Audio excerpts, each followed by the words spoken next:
What's up, everyone? Welcome back to I Know Ball. Today, we'll be ranking the top 31 left fielders in the MLB. One of the most stacked positions. Super excited for this one. Let's get right into it.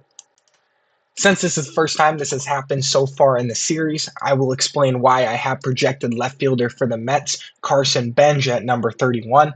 Guys who are projected to start in the MLB but have never played in the MLB yet always go to the bottom of my list. I'm sure Benj is better than some of these guys, but I never know where to put them, so they go last for me. At number 30 is Austin Martin of the Twins. The former prospect didn't have a bad showing in 2025. In 156 at-bats, he batted 282 with a 740 OPS, 106 OPS plus, 1 homers, 7 RBIs, 0.7 BWAR, 1 F4, mid-defense. Need to see more out of him before he can move up. At number 29 is Chandler Simpson of the Rays. We all know this dude can fly, but has zero pop. Somehow plays bad defense with all that speed too. In 2025, he batted 295 with a 671 OPS, 89 OPS plus, 0 homers, 26 RBIs, 44 steals, 0.4 BWAR, 0.7 F4. A perfect fourth outfielder in today's game.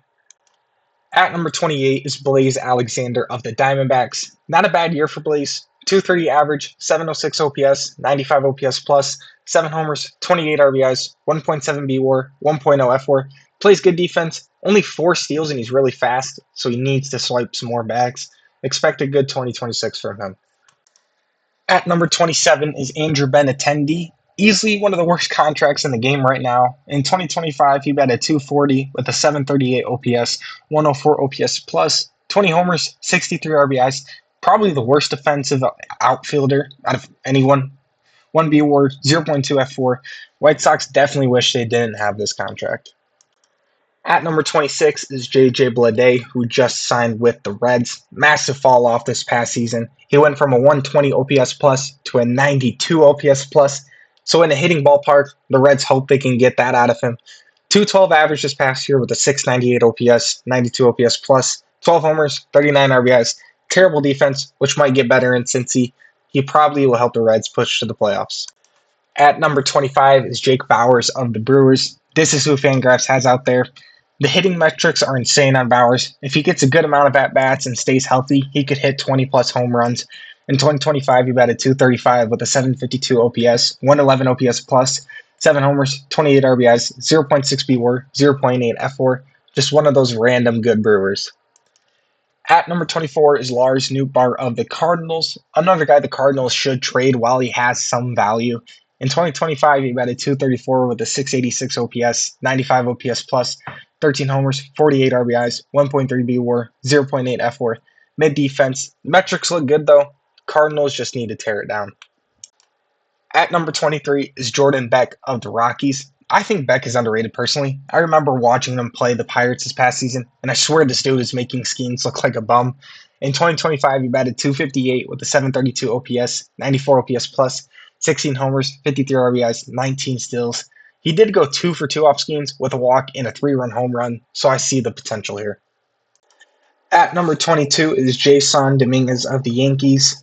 Where's the pop off from this dude? Outside of a disappointing 2025, he played awful in the Dominican Winter League, sub 200 average, worst defender in left, negative 10 outs above average. He batted 257 with a 719 OPS, 101 OPS plus, 10 homers, 47 RBIs, 23 steals. Yankees need him to break out. At number 21 is newly acquired Pirate Jake Mangum. He'll be in left while the password takes some time to develop. In 2025, he batted 296 with a 698 OPS, 96 OPS plus, 3 homers, 40 RBIs, 27 steals, amazing defense. Kind of the perfect fourth outfielder, but new team, second season, maybe he'll find some more pop. At number 20 is Heliot Ramos of the Giants. Negative 9 outs above average in left. I don't know why bro's still playing out there. Also, big fall off from last year, was 10th on my DH list in 2024. But in 2025, he batted 256 with a 728 OPS, 108 OPS plus, 21 homers, 69 RBIs, 1.2 BWAR, 1.8 F4. Strict DH this guy, and he'll probably be more valuable. At number 19 is Nathan Lukes of the Blue Jays. He's going into his third year, and he's already 31, so I don't know how much better Lukes will get. But he's not bad right now. In 2025, he batted 255 with a 730 OPS, 100 OPS plus, 12 homers, 65 RBIs, 2.0 WAR, 1.8 F4. Great defense in left field. Didn't do bad in the postseason. He's a solid player. At number 18 is Dalen Lyle of the Nationals. Lyle had really bad defense in his rookie year, but he's super fast, so I'm sure it'll get better. Surprising hitter when he came up in 321 at bats. He batted 299 with an 845 OPS, 137 OPS plus, 9 homers, 41 RBIs, 0.8 BWAR, 1.4 FWAR. Need him to do this again next year to move up higher on my list. At number 17 is Mike Yastrzemski of the Braves. Yaz was very good in 50 games with the Royals, which earned him a nice 2-year contract with the Braves. In those 50 games, he had an 839 OPS. Over the whole year, though, he batted 233 with a 735 OPS, 109 OPS plus, 17 homers, 46 RBIs, 2.8 BWAR, 2.4 FWAR. Mid defender, a good option for the Braves. At number 16 is new Royal Isaac Collins. He finished fourth in Rookie of the Year for the Brewers this past season, and then they traded him.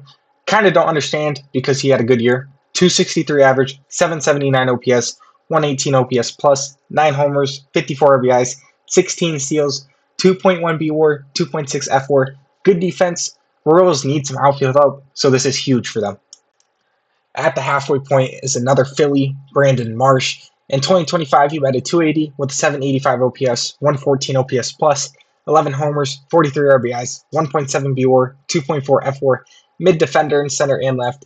He's been a 3-WAR player the 2 years prior, so the Phillies are definitely hoping that's the Marsh they get next year. He's still a really good player. At number 14 is Joe Adell of the Angels. He finally broke out and figured how to hit the ball in the majors. 236 average, 778 OPS, 111 OPS plus, 37 homers, 98 RBIs. Needs to walk more, and his OPS will be in the 800s easily. Horrible defense in center, so he's moving over to left. Angels might have found something with him. They keep trying to sign guys. Maybe they'll compete. I don't know. At number 13 is Ramon Laureano. Fun fact, I have a Ramon Laureano bat. Anyways, he had an amazing 2025. Sucks he got hurt and had to miss the postseason. On 2 teams, he batted 281 with an 855 OPS, 136 OPS plus, 24 homers, 76 RBIs, 3.8 BWAR, 3.0 FWAR. Great arm, but bad glove. We'll see how his contract works out in 2026. At number 12 is Taylor Ward, now on the Orioles. Weird move at the time, but I really like this for the Orioles and for Ward. He finally gets to compete. In 2025 for the Angels, he batted 228 with a 792 OPS, 116 OPS plus, 36 homers, 103 RBIs, 2.7 BWAR, 2.9 FWAR. Mid defense, might get worse in the bigger outfield. I'm rooting for Ward to rake with the Orioles, and hopefully they make the playoffs this year. Just missing the top 10 at 11 is Tyler Soderstrom. On Christmas, he signed a crazy long extension, which he absolutely deserved after this past year. 276 average, 820 OPS, 126 OPS plus, 25 homers, 93 RBIs, 4.3 BWAR, 3.4 FWAR. He came up as a catcher and a first baseman and is playing fine defense in left field. Soderstrom is a dog and deserved to be paid. Starting the top 10 is Stephen Kwan of the Guardians. Kwan really needs to figure out what the type of hitter he's going to be before he becomes a fourth outfielder in the future. We all know he plays amazing defense, 4 straight gold gloves in left.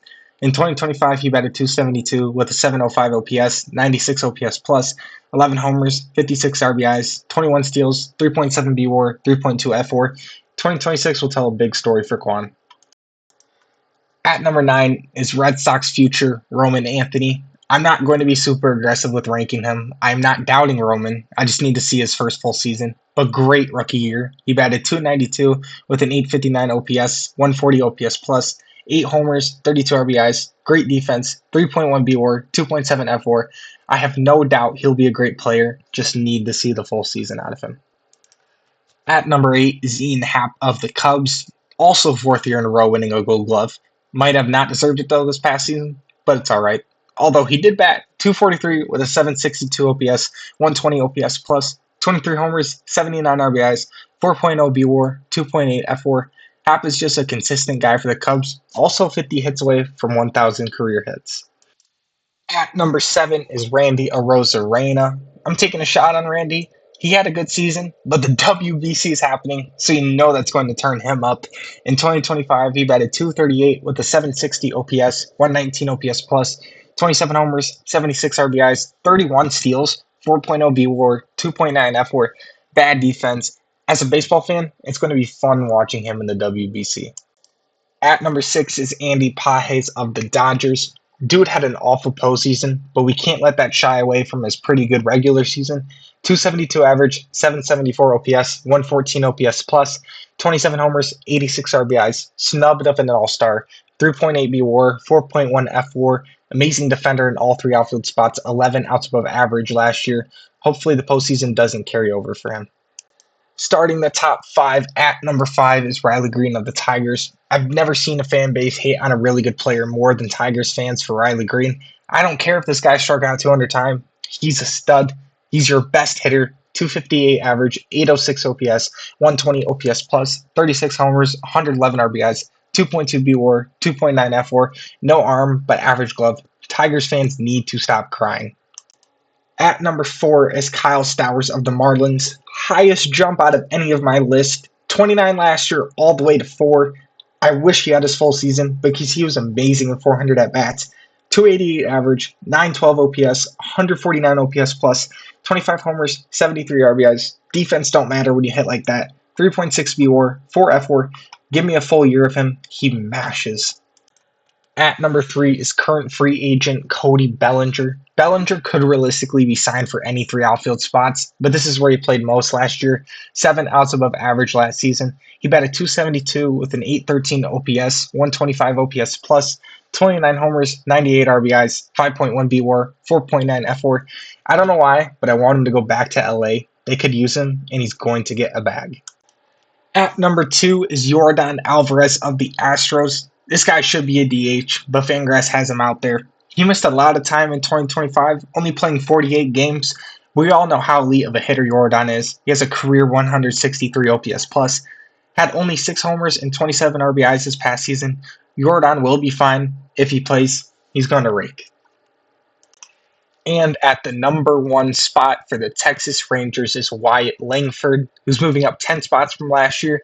This kid is a stud and is going to stick around the game for a long time. In 2025, he batted 241 with a 775 OPS, 127 OPS plus, 22 homers, 62 RBIs, 22 steals, only in 137 games, 10 outs above average as well. So he plays amazing defense. Easily the worst number 1 so far, but that doesn't discredit the amazing ball player Langford is. And he's only going into his 3rd year at 24 years old. He has a lot of potential, and next year he could probably be number 1 again. Thank you guys for watching. Center field will be next. Have a great day.